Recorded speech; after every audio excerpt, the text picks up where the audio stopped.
How are you, boys? Good Jared you and there. Bo. We're doing good. This guy right here is so excited that I'm not going to try to. Actually, I'm not. Are gonna you try to so hold it back. excited or just a little excited? Why am I No, fucking dude, I'm laughing? pumped. I got some stories from my childhood concerning you that I can't wait to tell you about because you're the goat, man. All right, we're Well, gonna that's start here. good. Appreciate it. I'm Appreciate happy you, to doing talk it. to you, lads. Post Thanksgiving, gained a few pounds. What am I gonna do? I don't know. But yeah, nice to talk to you. We're on the same boat, dude. Well, if you see me wince during this conversation, I had a vasectomy about a week ago. How's it going? Vasectomy? That's our first question. Have you had a vasectomy? I have not. I have Okay. two beautiful girls, and we got lucky with not having any more, I guess. Yeah, I have 3 kids, and I feel very lucky. And I'm done. It actually went well. I mean, it went pretty well. It hurt a little bit more than I thought it would, but Not for here. me. Well, what are you I'm gonna right do? I'm What's all that? natural, baby. I'm all natural. Not for me. I got 2 girls, and I'm not going. You might have more. Yeah, well, You might have more. that's okay. I'll take it. We have All right, we'll go ahead and lots of start it. kids flying around. Good for us. Yeah, Yeah, between us, we have 7. 8. No, not 10. No, 2, 3, 2. Okay, I guess 7. I was counting my other ones. Illegitimate. Illegitimate. Way too early to count. Yeah, it is too early. Well, we're talking to Kim Coates. I mean, his IMDb is insane. I mean, you probably know him best from Sons of Anarchy, but The Walking Dead, Bad Blood, Blackhawk Down, Waterworld, Pearl Harbor, and so much more. So many titles. And Bo is an actor, so he's going to ask you a lot of acting type questions. And then I have the morning show broadcasting background, so that's what I'll bring, which is not much. He kind of leads the ship because otherwise we'll just be yucking it up about backstory and all that crap. Which is No one fine with me cares too. about. But Well, no, I'm a fan of Bo's, and Ananda and Nicole, my publicists are they just love you guys, and we're doing a lot of press now for the 3 big things I got coming out next year. So it's nice to talk to you boys for sure.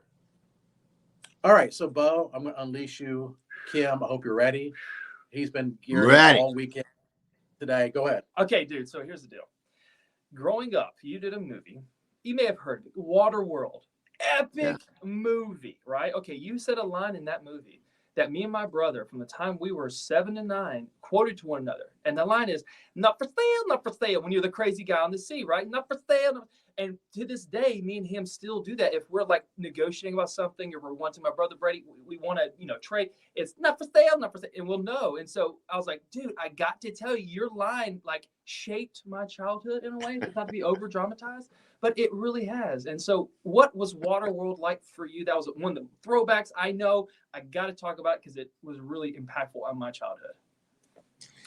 Yeah, it was a big movie for me on many levels. I became really good buddies with Kevin Costner, which was kind of amazing. And the late Dennis Hopper and I became pals too. Look, that movie, it came out at a time when Kevin had won all those Oscars, but he had just left Cindy. They just got divorced. So you know how the press is always hunting and hunting you down to get bad stories or these kinds of stories from Kevin Costner. But his next big venture was Waterworld, and they spent way too much money on it. I mean, it was delayed and delayed and delayed, but for the actors on it, it was magic. Everybody had such a good time. We seemed to be on that big island of Hawaii for about a year and a half. It was 9 months, but it seemed like forever and then forever. And there's times, I don't know if you knew this, Bo, but they were going to cancel the whole movie. They had been over budget early on that film. And then Kevin Costner said, no, we're gonna keep going, and gave back some of his salary and this, that, and the other. And they got the film done. And when it came out, reviews weren't great, really, but it's a cult hit. It's now a massive cult hit. And I'm just so glad to be in it. And, those lines, not for sale, they were totally ad-libbed. I mean, Kevin Reynolds, the director, and Costner and myself. I mean, when I auditioned for that part, I just knew that he was from the water somewhere in the world. And I just picked that really beautifully bad accent between Welsh and English and Irish. And I stuck to my guns, and I was completely zany and kooky, like a homeless person who survived on the water. And those that 2 weeks that we filmed just my scenes were just some of the most memorable times I've ever had. I lost so much weight for that guy, and just so much fun. Well, I mean, to like just give some little backstory, like the fact of you going in that confident, that kind of decision on a character on such a big film for Kevin Costner, that shows some cojones that like most actors would never.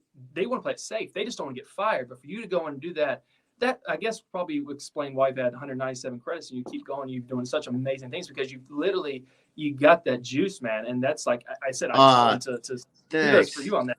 That was a home run. I love that role. Thanks. And I got my green card on that movie. I mean, if you guys remember, I'm Canadian and American, but Canadian first. And I remember I went right to Broadway to play Stanley Kowalski on Broadway. I took over for Aidan Quinn in 1988 or 89. And so me being in New York from Canada and doing all that theater and then doing all those movies from The Last Boy Scout to Innocent Blood to The Client to Waterworld. I mean, I got my green card. My family got their green cards and happily and just love paying my taxes. That means I'm working.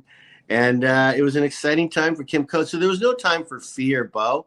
You know, I mean, there's no time for me as an actor. I mean, I've never been afraid to fail. I mean, Ananda's heard me say this for so many years now.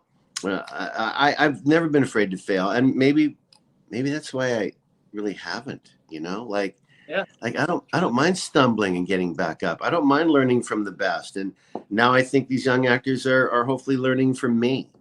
And it's just been, I just love creating different guys every time out. All right, now I have to ask you, how Canadian are you? Because like, what do you mean, eh? Like, do you want me to start talking like Canadian this humor. to you now, Jared? With my hockey stick, eh? Like, I don't care. I don't care one way or the other. You can do whatever you want this morning, but I'll just keep going like this if you want me to.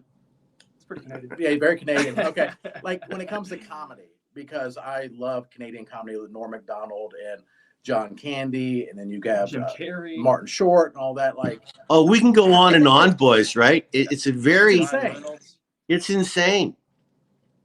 Did that play an influence on you? I mean, I know you play more serious roles, but coming from that culture where there is a lot of, like, if you take the percentage of famous Canadians to your population, it's a pretty high percentage compared to like it probably is. And you boys know this. I mean, it's just so freaking cold up here all the time. I mean, it's just so, what are you going to do? You better be funny because you're going to be in the house a lot.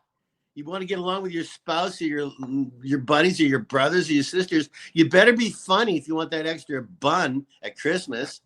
I'm serious. I think comedy goes a long way up there in Canada, and I mean, Kim, I think. What part of Canada are you from, Kim? Pardon me?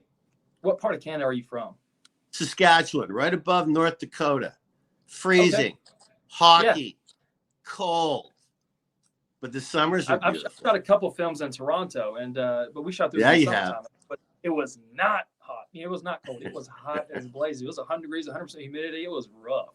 I didn't. Oh yeah, man. Summers in Toronto, they're like New York. They're humid, and super hot. Right on.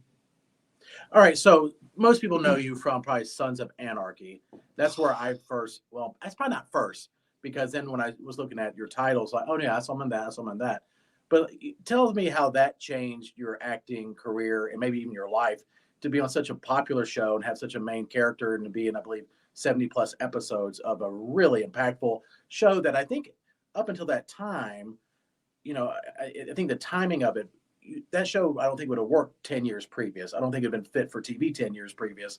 But when it came out at the right time where I felt like people were searching for something that was rough and raw and in your face, like Sons of Anarchy.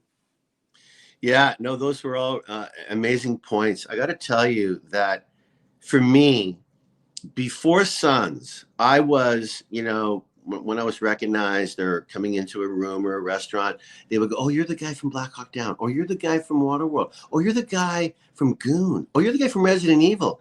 But when I decided to finally do a regular on a television show called Sons of Anarchy, I'd only done arcs before, boys. I didn't really want to be a regular on a TV show. I just want to do my arcs and get in, get out, play different guys all along the way. And it wasn't until Sons of Anarchy and how silly and stupid I was in a way to not understand the power of TV. The power of TV in 2008, boys. You remember The Sopranos in 1996, 1997. That for me blew my mind as far as a television series went. The Sopranos did for me. And those early 2000s, when we were doing Sons of Anarchy, there was 5 hit cable shows. There was Sons, there was Game of Thrones, Mad Men, Breaking Bad, and The Walking Dead. Those 5 cable shows. And you just said it, Jared. You just said it, how Sons worked for many reasons, I think. You're right. The timing was pivotal. That 2008, right in there, was pivotal timing for Sons to work.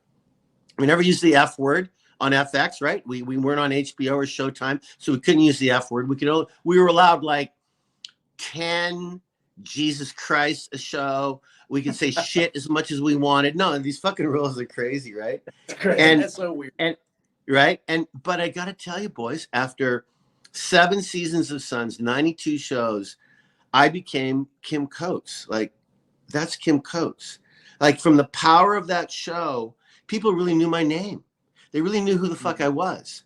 And that really shocked me. And I think my wife would have been really happy when I said yes, because I finally had a regular paycheck every week. I mean, I'm a film guy. I was a film guy. I'm either working or not working. Bo, you know what that's like. I mean, you're either busy or you're not, or you know, and raising my 2 children and living in Canada and LA, there's expenses, but I never, ever cut myself short and took a gig that I didn't believe in, or a gig that I didn't want to do. And I think Sons, I was doing that more for my wife at the beginning, but by the end of those 7 seasons, I was definitely doing it for myself and for my fans. Well, Kim, I have a question concerning, like, people don't understand the layman's. Sometimes our listeners don't understand that when you get a television series, you know, a pilot, you don't know your character arc. You don't know where it's going to end. It hasn't been written yet. You know, that's right. It's really hard to develop a character and character traits that you're thinking, this could go a season, this could go 10 seasons. You have no idea. What was your preparation like when it came to getting the script, knowing that you were going to be shooting this for an indefinite period of time, compared to where you want it to end up and you don't know where it's going to end up? So, you know, like a movie, for example, it's easy because you can see where your character ends and you know, okay, my guy's going to die, my guy's going to whatever. But this is like just an open-ended thing. Is that harder to prepare for? And what is that preparation like? I can't believe you brought that up, Bo. You guys maybe aren't aware of this, but they shot the pilot without Ron Perlman and without Kim Coates. They shot the pilot with Scott Glenn and a different sergeant at arms. And they saw the pilot and they realized that there perhaps wasn't as much chemistry between Katie Seagal and Scott Glenn as Clay and Gemma. And they were wrong in the casting of the original sergeant at arms character. So they reached out to Ron and me literally 3 days before they were reshooting the pilot. So, Bo, when you asked me, and I remember going into the office with Sutter, and I had auditioned for Clay. I was too young. I auditioned for Bobby. I wasn't right. And I went on my way, right? And so they just shot the pilot. I didn't even know how and why they were calling me. They're going to reshoot it. They needed a new Tig. Okay. And he was called Hawk at the time. They changed his name to Tig. And I said to Kurt, Kurt, I need to see something. I've got to see something about this character. And Kurt goes, you know, we're in the early stages right now, and I don't have a lot, but I'll show you one scene. And he showed me a scene, and boys, it was so violent. It was so psychotic. It was so funny. I went, this isn't for me. I'm very, very careful with my bad boys. I'm very careful with the bad boys that I play, and I play a lot of them. I said, not for me. And Kurt said, no, you're playing this guy, because this guy is psychotic, is crazy. He's going to shoot before he talks, but he's going to end up being the moral compass of the club. He's going to be funny. He's going to cry. He's going to love animals. Just trust me. He was right. That's what you were, man. Like, when well, you were on thanks. Screen, captivating. And it really was. Like, something fun, something unpredictable is going to happen. It really was. You and of course Charlie was incredible, but I mean, you were the common relief for so much of the dark stuff that was going on in the show.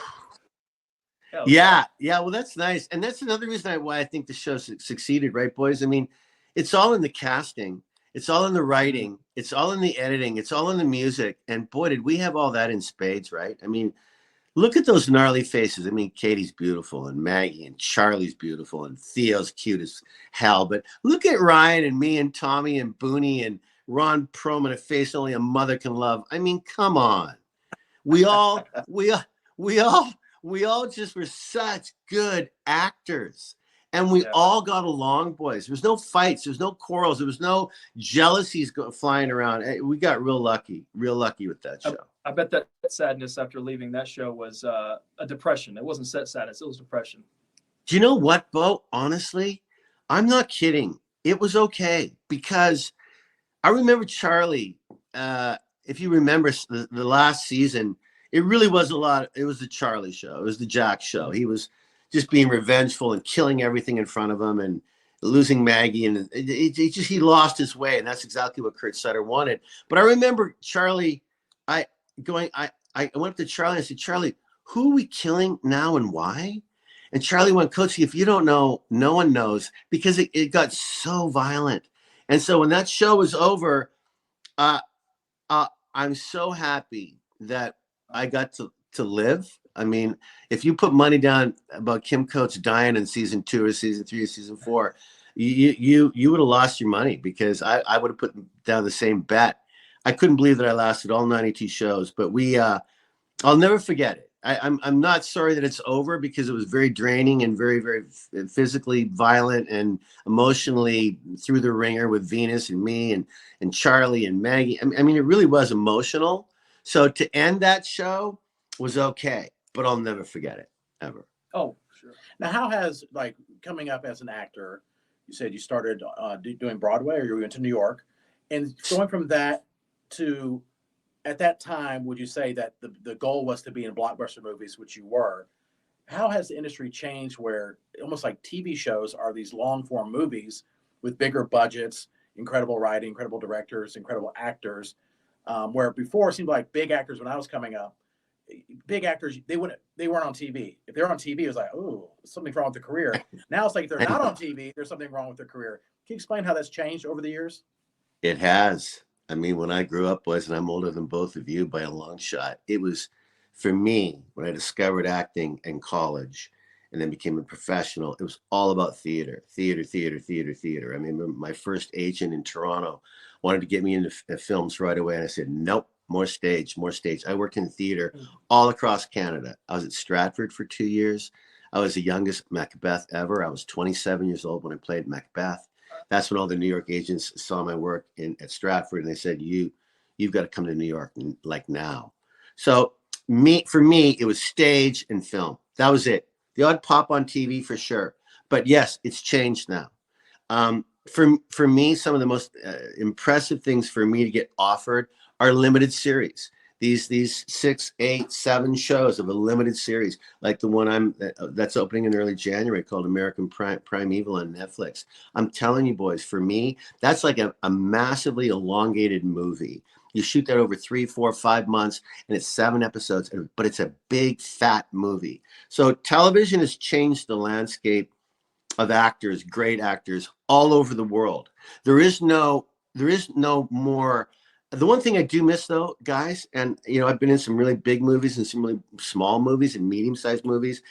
The kind of movie that is made now is really marveled out. We're big movied out. I mean, those incredible, Brokeback Mountain, or those Crash back in the day, those incredible drama, dark comedies back in the day. Boy, oh boy, they're hard to make now, because there's no room for them, they say, in the theaters, right? They go right to streaming. So I'm always going to be a movie guy, but television is truly where it's at for character development. Some great writers on TV now, and everybody can do whatever they want now. TV, film, stage, knock it out of the park, because there's no more restrictions. Yeah. I'm sorry, Bill, real quick, before I forget. Now, Kim, like, what is something, because I always find this interesting, like, you're deeply immersed in acting. You got this incredible career. It's been for well over 40 years, and you're busier. It seems like you're busier than ever, which is incredible. American Primeval coming out in January. Yeah, what's going on? Put me to pasture, boys. What's happening? Hey, you look good, man. I can't believe you're 66. I can't believe it. I'm like so jealous, but You look better than I do. Bo might got you. Bo might have. He's a former model. He might have you. No. But what do you watch? Like, what do you watch when you're not busy? Like, is there a show or a movie that, or you have like a guilty pleasure where you're like, I just love this show? I fail, boys. I fail because, and this is maybe my excuse, but I've been so overwrought the last 4 or 5 years with the political landscape in America. I've been so inundated with my social media now that my career has just blossomed, and I try and do the best I can with help from Ananda and my publicists and my managers to try and reach my fans. I'm just so, and I'm working all the time. And so there's shows that I want to watch with Diana, my wife, but she wants to wait for me when I'm gone. And then when I come, we're busy with the kid, or we're fly. So I don't watch anything. I literally am into sports to relax. I'm a big sports guy. I seem to be working so freaking much these days, boys. I'm flying all over the world. My mom's still alive, who's 95 in Saskatoon, where I'm born. So I have to go see her. Not have to. I mean, I love seeing my mother, but as she's getting older and older, yeah, I don't watch a lot of TV. I got to tell you, I still love my movies. So I went to Gladiator 2 the other day. Not as good as the first one, but fucking loved it. I mean, you hated it? You loved it? No. He's a huge. I mean, our podcast is called "Are You Not Entertained?" Because oh, well, there you go. Yeah. Like, so, come on. I'm a fanatical fan of Gladiator. And I told him, I said, Gladiator 2 wasn't as good as the first one. Well, it makes you feel better. Moana 2 wasn't as good as the first one. So it was. But There you still, go. I love those war epics, man. Those are like the way the movies should be, shot. And for me, it just was like, like I say, it's hard to compete with the best movie ever made, in my opinion. Gladiator 1 was the GOAT. So I've seen it 10, 20 times, Bo. I'm just like, oh, yeah. And, and Ridley directed me in Blackhawk Down, right? So Ridley's a pal, Ridley Scott. And I worked with the late, great Tony Scott, The Last Boy Scout. I mean, I was supposed to work with 2 other movies with Tony, but I was busy doing other movies. True Romance was one. Anyway, the Scott brothers and Ridley is a very huge lover of history, as you know. And he loves Morocco, as you may or may not know. And to shoot Gladiator 2. He's my favorite director. Yeah, he's so good. Director. Have you worked with him, Bo? Have you worked with him yet, Bo? Oh, God, I know. No, that's. Can you put a word in for Bo? I'm going to call Ridley as soon as I'm off. Dude, don't even play with me. But no, honestly, probably with you, the fact that you are so inundated because you're working nonstop and you're reading scripts all the time and you're developing these characters, I could see how it would be overwhelming to try to keep up with all the shows coming out too. And it's almost, it'd be throwing you off more. I can get that. And the understanding sports helps you relax as opposed to movies probably doesn't. What sports are we talking? What sports are we talking? Or is it everything? I'm currently in an NFL pool right now that I won only one time back in 2002. It's a suicide pool. And there's only me and one other guy remaining. And it's a lot of money, boys. And we're going into week 14. Pardon? How much? Pardon? How much money let's just say it's between $20,000 and $40,000. That's a lot of money, right? That's a lot of money. Yeah. Yeah. It is. Yeah. So anyway, so I had Tampa Bay yesterday. They won in overtime, so I keep going. And he had. It's a lot. It doesn't matter. So I love football. I love my hockey. I love a sports podcast, so it does matter. Yeah. I also you have do? a sports podcast. Yeah. Well, get I'm me hosting on. a morning show. Huh? Get me on. You do a sports podcast. Come on. We'll talk sports. Get me on. Tell Ananda when we're done here. I'll do it. Our number one thing we talk about is the NFL. We do. I'm in. Power 5. Yeah. All the stories. The Chicago Bear coach getting fired this week. Anyway, I'm in. I'll talk about all of it. I love sports. That's why we go so good together, because I couldn't care less about sports. I care about movies, TV, and UFC. I've been on every UFC fan. I've been on every fight. I'm a fanatic of that. But every sports he's talking, I'm like, I don't know what you're talking about, dude. Let's talk about something that matters, like movies. And, I love it. Waterworld quotes. Well, Bo, I don't know if you know this or remember this, but back in the day when Suns was just exploding, Dana White would have me and Theo in and Ron Perlman in for 3 or 4 big UFC fights in a row. And you know what, boys? And there'd always be all those incredible UFC guys sitting in the same row as us, really close to the ring. We needed more security than they did. Like when Suns was exploding in Vegas, Theo and I'm not joking. If we stopped for one selfie, we were stopping for 100. And of course, you get liquor involved with half of these guys. you guys, anyway, we had a lot of fun doing those fights way back in the day. Haven't been to one forever now, but back in the day, because of Sons of Anarchy and Billy Fichtner and I would go to all the Indianapolis 500s. And that, I mean, I don't know if you guys know this, but I have so many charities that I give back to. I love my charities. I love giving back. I'm so grateful to be in the position I'm in my career. But boy, to be invited to these sporting events around the world, just because, I played a little biker guy called Tig Traeger and my career, how lucky am I? How lucky am I? That show is one of those shows like changed the zeitgeist of television, to take it away from what it used to be to where it is now. Honest to God, that really is that Game of Thrones, The Walking Dead, Breaking Bad, these shows you mentioned, that's what changed the dynamic. And so you're a huge part of that with Sons of Anarchy. I think you're right. Let me tell you this real quick, Kim. This is not sports related, but how you said your wife wants to watch these shows with you, but you don't have time. Just today, I was talking to my girlfriend, and she said, "Hey, you're talking to Kim Coates today." I said, "Yeah." I said, "I just looked up his IMDb. There's a show he was in, Bad Blood." Yeah. And she said, "We're watching that." And so what me and my girlfriend will be doing is watching you later this week in Bad Blood, which is about the mafia in Canada. Is that correct? I read a little bit about it, but I heard it's one of the most underrated like mafia show / movies. Oh yeah. I mean, oh no, I'm not kidding. I'm not kidding you. I right after Sons, I got right into movies again, big time for 2 years. Then I got this call from these producers in Toronto who wanted to do this based on a book called Bad Blood, and Vito Rizzuto, famous mobster in Montreal, long gone now. Anyway, we bought the rights. I play Vito's right-hand man. We got Anthony LaPaglia to play Vito.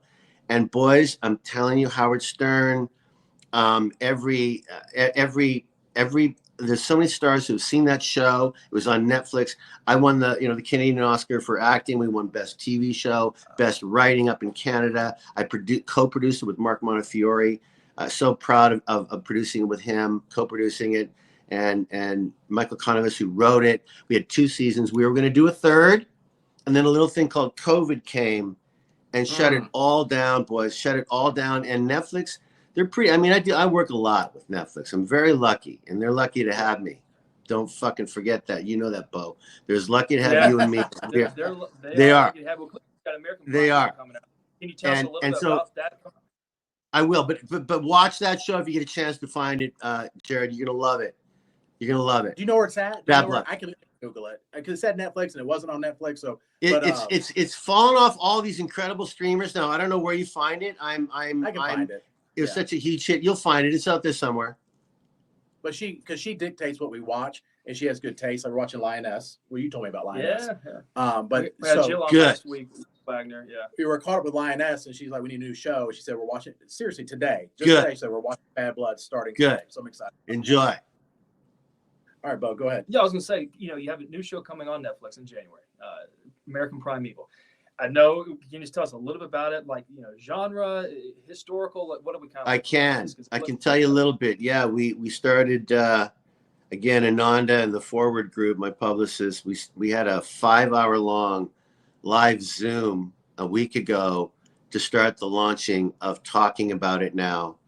Taylor Kitsch, Betty Gilpin, myself, Shea Wiggum. There's some incredible actors. Peter Berg is no joke. Peter Berg is the real thing. I don't think I've ever ran into such a volcanic eruption of talent and art and direction. He's an actor. He's a producer. He does it all. And there was a few parts I could have played in this, boys, but he wanted me to play Brigham Young. And Brigham Young, I know nothing about. I'm a Latter-day Saint. You are really? Yeah, for you real. are? No joke. Yeah. Okay, so get ready. So all about. Gosh, I had no idea. You know all about Brigham Young. And I'm telling you, boys, when you look at photos of him, there was maybe 2 pictures, but mostly paintings. If you look at what he looked like then, I'm playing him at age 56. He's got 23 wives at the time. This is based on a true story and a true happening called the Mountain Meadows Massacre in 1857. It really happened. And all the documentations and all the journals, Peter Berg and his writers are trying to do faithfully an incredibly truthful rendition of what that awful massacre was all about and the ramifications. So we were in Santa Fe filming this. And I got to tell you, Bo, I don't know about you, your process, but me, usually I work from the inside out, inside out. How do they feel? How do they walk? What are they thinking about? Like these characters that I play. For this guy, I just got immersed in every book I could read. You know, I read 2 massive biographies on him. One called The 27th Wife by his only wife who got divorced from him. That's a fascinating read. My point is, I worked from the outside in, meaning my hair was long at the time, and Brigham Young had very long hair, blonde crimson, so it got dyed and bleached right away. He couldn't grow facial hair at that time, not until he was later in life, so he only had mutton chops. And what did he wear? What kind of top hat? Every photo, and the designers got together with me, and so I'm not a religious person at all. I'm a spiritualist, but I'm not fit. Everyone can believe whatever they want. I'm totally for that. Just don't force it on me. But nonetheless, to be offered to play Brigham Young is a very scary thing to do, because he's so revered, as he should be, Right. and celebrated as he should be, as a man who basically saved and grew that religion. There's no arguing that. So this whole thing is 6 episodes, and it's so violent. It's so true to history. And Peter Berg just did an incredible job. I cannot wait for people to see this. Okay, so on that, as far as your process goes, what is the weight like when playing a real person by comparison to someone who is fictitious, like a Tig, for example? Even though you're able to map it out a lot more, the weight's got to be immense compared to, because you want to do them justice, and you also want to I think that's right. I think that's very true. And Jared, you can answer this better than anyone. You're Latter-day Saint yourself. People have a preconceived notion as to who that man was, or they think they do, or they're told from the scripture, or from the Bible, or from whatever you believe, of what kind of a man or woman these people were back in the past, right? So all I could do was be truthful to how he looked, how he talked. All my O's are rounded. They had a very mid-Atlantic accent back then. My horse was 17 hands high. His name was Phoenix. I could barely get on, the son of a bitch. I mean, he was just the most beautiful stallion, black, and we're all dressed in black. And they did I think they did such a great job of creating the time. There's no CGI. There's no green screen. It's all real. The wolves are real. The snow is real. The weather that we went through is all real. But to play Brigham Young was a very difficult, because I do want to do him justice from the scripts that we had to learn and read and study and then bring forth. I can't wait for people's reactions for this. Well, the thing is about Latter-day Saints or Mormons or Church of Jesus Christ, Latter-day Saints, whatever people want to call us, is that I think, obviously there's preconceived notions with many groups or religious groups, where it's like, oh, you practice polygamy, or you're closed-minded, or you're judgmental, or whatever the case may be. My experience has been, and I served a mission for our church in South Africa for 2 years. I've been all across the country, and it was wonderful. I love it. Is that most people, well, they're people, we're all people, is that we're very realistic about the way people view us and understanding. And so there'll be excitement probably within members of our church, which is worldwide and has about 20 million members. But that is a big responsibility. Anytime you're portraying a religious figure or historical figure, that's a big task to take. But I know in our culture, we're very understanding, and also kind of excited that we're just a part of something. So I'm very excited to check out this. Show, and you're gonna and you're gonna check it out. And we just have to try and remember, again, I can't give too much of it away, obviously, but I've just got to say that how anyone survived in 1857 is beyond me. The Native Americans, the white settlers that were going out west for their chance at gold and other things, the Mormon religion, President Buchanan was was really sending the militia against the Mormons now because they were this plural marriage thing was not going well in the White House. It was just how anyone survived. I really don't know how they did, but they did. And so the story that we're going to tell on January the 9th on Netflix, put your seatbelt on. Put your seatbelt on, have a glass of wine in front of you, because this is going to be a slice of history where is anyone in the right? Is everyone in the wrong? What were Americans, from Native Americans to like I just said, the white settlers, just before the Civil War? Buchanan was on a war path, and Brigham Young he called his people his flock. And when he landed, when they finally got to Salt Lake City, and it was barren. You know all about this, Jared. I mean, it was barren. Nothing could grow. Just beautiful mountains. There wasn't a blade of grass. And Brigham Young, as the story goes, and I read about it countless times in these books I read, he would say to himself, "This is the place. This is Zion. This is the place." He knew that there was nothing growing. And within 1 or 2 years, there was wheat and vegetables. And, you don't have to be a religious person at all to understand that certain spirituality and belief in certain things, and certainly survival for the Mormons, was paramount back then, paramount. And it was Brigham Young. He was the original gangster. There's no question about it. He was the one who helped not only survive that religion, but grow it and grow it and grow it. And it was in pretty good hands by the time he died in 1878. Have you been to the Beehive House in Salt Lake? Did you get to do any of that type of stuff? No, I've never. I mean, I haven't, but I'm glad that no. I never visited Utah to prepare for this guy. I just read, and then went to Santa Fe and nailed it. Yeah. Well, do you have any more questions? Last question. Okay. Kim, I always like finding this out just from other actors. I'm so good, boys. I'm enjoying this so much. You're so good. I mean, don't rush on my behalf. But go ahead, Bo. Okay, cool. Well, we got a couple more hours. So we're doing a Rogan version. Yeah, we're just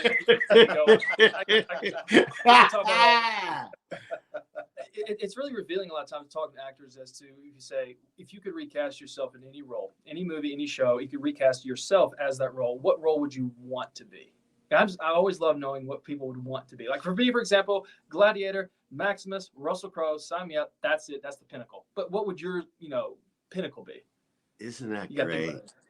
Do you know, when I was a young actor, Bo, and I didn't even know what acting was. I'd never been in a play, like I told you guys, until I went to university, took a drama class for fun. The actor for me, there was two. It was always Marlon Brando and Robert De Niro. So if there's one movie that I could do at his age, it would be Taxi Driver.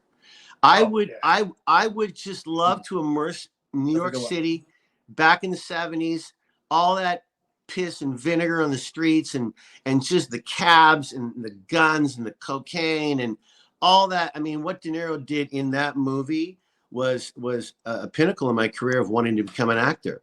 When I saw that when I was in second year university, I'm going, I think I want to do that. And also, Bo, I don't know about you, but I love comedy. I mean, I get to do so many dramatic, tough guys and heroes, like in Blackhawk down Pearl Harbor, stuff like that. But I love like the hockey coach in Goon. Like I love comedy. I love dark comedy. That's even in Sons of Anarchy, those first few seasons, it was Theo and me and DL. We were funny. We were funny on that show. So anything comedy. You always bring the comedy levity. I mean, unless we go back to the original Waterworld, I mean, my God, like I said, you always you'll bring that, and I think it's very rare for actors to be able to do that, to be able to transition, have like a serious role, but at the same time too, every time that person's on camera, the levity is there. And there's that's so cool that you're bringing that up. I got it. And I got to tell you about Waterworld, one little story. So Jeannie Triplehorn, who was completely amazing and beautiful in that film. All the girls were, and the two girls were. And I remember when we were going to go to the bottom of the boat and do the scene where I get to have her basically, and I remember standing behind her. And Jeannie said later she's never been more scared in her life. She knew she was going to be okay with Kim Coates, but it was so freaky for her to have me back. And I'm doing that accent, and I said, "When's the last time?" Like, it's been like forever. Like I haven't. I made all that happen, but when the last time I was with a girl, it's been like forever. Like I just threw that in, and Costner was like going, "That's the funniest fucking thing. Just keep doing all that shit. Just keep going." So Well, it I was mean, fun to make it up. yeah, lines like that. I mean, sometimes actors can feel restricted by a script, right? We know that. Like it can be handcuffs. Also, be very liberating if you're very very well versed in it. But to have the flexibility to do something like that on Yeah. set, be able to throw that in there, and then for someone like Kevin Costner to acknowledge it. Again, I don't know if it's a confidence thing, if it's a comfortability with your character thing, but that in itself is not very common because I've worked on projects, you have too, where if you ever deviate from the script, you get script supervisors come up to you and be like, hey, here you forgot the comma kind of thing. You're like, God, this is so restricting. So was that film uncommon, compared to most other things you do, that they allow you to kind of improv, ad lib, feel in the moment kind of thing? Oh, I got to tell you, Bo, I've had a bit of a different experience. I've never really been, say it this way or say this line. I love a good script. That's what you do too. We love great scripts, and the great scripts you really don't change that much because they're so freaking great, right? But I love being lost in the moment. I mean, Francis Ford Coppola said when he made that Hearts of Darkness, when they were filming when they were filming the big, what's it called, Apocalypse Now, with Dennis Hopper. There's a scene where Dennis, didn't know any of his lines, and Francis said, "But Dennis, to be an actor, you have to know your lines so well that you can forget them. You have to know them so that you can forget them, because we don't want the audience to think that we're just saying lines. They want to think that, like, you and I don't know what we're going to talk about right now. We're just talking. We're having conversations. We're listening. And that's what great acting is. It's listening. And so I've never been, I don't think ever, I know Kurt Sutter, we lost a lot of our ad lib stuff on that show. It didn't make the final cut because Kurt really, really wanted it his way or the highway. And his highway was he's a very talented man. So the scripts were always very amazing to do, but a lot of our ad libs were cut because it didn't serve his purpose for the storytelling. But no, I love learning my lines and then forgetting them and just see what comes out. Yeah. Let me ask you this, Kim. My daughter, and this is a two-part question. My daughter, she's 16. She loves theater, musical theater. And she's like been in Mean Girls and Footloose and Grease and Matilda. Good for her. SpongeBob coming up. What is some advice you would give to someone that is starting out in theater? Like, what is the avenues you would take for them to maximize that? Obviously, her goal is Broadway, but that's everyone's goal. Then also someone like Bo, who does have 30 plus credits. Mm-hmm. He's this close to, like, in my opinion, as a friend, and just, I knew him before. We were kind of more associates as I saw him start acting and then becoming friends. But even before we became friends, I was like, he's this close to, in my opinion, exploding. Seeing him on, he's done some Netflix, HBO, different things. So two parts for theater, and then also for just actors that want to do TV and film. Like, what would the advice be? You just have to completely immerse yourself and follow your bliss. You have to, Joseph Campbell always, just follow your bliss. Like, you can't push any child into anything, whether you're a great hockey player or you want to be in musical theater or you want to work in the biggest bank in the world. You can't push them. You have to let them grow and learn themselves. And your daughter, she needs to continue to do everything.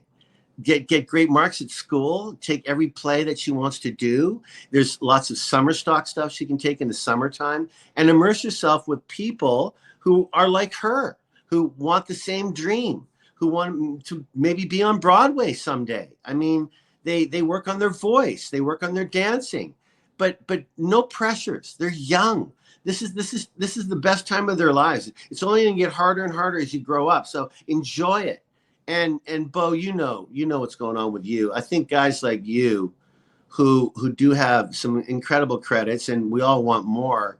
It's just about the belief of never giving up and always working with good people and write a script and continue to do things for yourself and hang out with people who are like you, who who talk the same TV, film, life that you are once in a while. I mean, I'm lucky. I have friends in every array, from sports, from my old high school buddies to actors, like Matt Craven and Bill Fichtner and Kevin James. I just did a massive movie with Kevin James in Rome for 2 months. That was a romantic comedy, for Christ's sake. I've never been in one of those in my life. That was some fun. That's my world, my friend. Welcome. Oh, that's your world, baby. Oh no, that's your world. Look at that smile. I mean, you know it. Even my mom goes. I'm trying to get in your world. I'm trying to get in those Sons of Anarchy type roles. Let's I'll switch with you. No. My mom goes, so honey, what? It's a comedy. Do you kill anybody? I go, Mom, it's a comedy. Yeah, but do you die in this one, honey? I go, Mom, it's a romantic. How much drugs do you do? Mom, it's a romantic comedy. Oh, so do you swear? I go, nope, no swearing, no nothing. So she's going, I'm looking forward to seeing it. My wife and my mother love the rom-com type stuff. They love it. I'm like, give me John Wick. Give me, that's more like, you can't see it, but our posters are Godfather, Pulp Fiction, Scarface. Like these are the films that raised us, so. Just, you guys know what's going on. The advice is just follow your bliss. And the advice is just continue to do what you love to do, but don't forget about other things. Don't forget about, social studies and writing and arithmetic, everything else that goes along in this world to survive. Be fully aware and fully immersed in all of it, and your talent will shine through. Just hang with the right people. I think it was Denzel who said to live just a full life and have those Correct. Experiences. It's really hard early on to it's very confusing when you're trying to do this early on as a child or even early teen, but to actually live a full life, to have those experiences, to know how you would handle situations. And then, those roles tend to keep rolling in more full roles because Correct. you actually are a full formed character. You're not in real life. You're not just glamming on for, fame, or you're trying to become a movie star. It's like, just live a full life. And that tends to facilitate growth a lot more than just kind of grind it out. I'm going to be the whatever. Well, my final question for you, and then we'll let you go. You've been more than great. This has been very enjoyable for us. Awesome. I'm excited to watch American Primeval for Netflix. many different reasons. I was going to watch it anyway, but now with the Brigham Young thing. But then also the Kevin James project when that comes out. When is that coming out? Solo Mio. It's called Solo Mio. Andrea Bocelli, the greatest blind tenor in the world. He's in it, and he sings. That'll be out probably in the summer or early fall. That's what Kevin told me. So, okay. And then Bad Blood, I'm gonna watch it with my girlfriend. Who is the GOAT, Michael Jordan or LeBron James? You don't have to get into why. This is a big test for you. Probably the biggest test you've ever had in your career. How do you answer that? Like how do you I need to be on your sports right now. Get me on that freaking podcast. Because we'll talk sports, man. And when they go, what about the greatest of all time in hockey? Is it Wayne Gretzky, Gordie? Like, how can you compare what they did for their team, for their statistics? I mean, honestly, LeBron James, Michael Jordan. No answer? It's a no answer. I'm not doing it. I'm not going there. I can't do it. Will you do it on the podcast, the sports podcast? Yes. Okay. All right. Okay. Fair enough. Different situation. Looking forward to it. We'll throw it out there. Kim Coates, you're the man. You are the man, dude. This has been so much fun. Such a huge fan, dude. Keep crushing it. You literally have such a prolific career. Thanks. It's like a dream. That any actor would want to emulate. So keep crushing it. Super happy to meet you, talk to you, and you're a home run, dude. And Ananda is great to work with. Yeah. Anand is the best, Nicole. They do an incredible job for me. And don't forget about Dead City. I'm on the new Walking Dead, boys. I'm on the new Walking Dead. The new it's called Dead City with Jeffrey Dean Morgan and Lauren Cohen. That's coming out. Actually, I can't tell you when it's coming out. Ooh, thank God I didn't give that away. But it's 2025. Get ready. Season 2. I play a guy called Bruegel. I kill a lot of zombies. Like, get ready. Here we go. God, that'd be a ton of fun. Did you guys film that in New York or in Atlanta? We filmed it actually in Boston. Second season was in Boston. The first season they filmed in New Jersey. Okay. You're right. Okay. The second season was in Boston. Hey, listen, I dig both of you. Thank you for having me.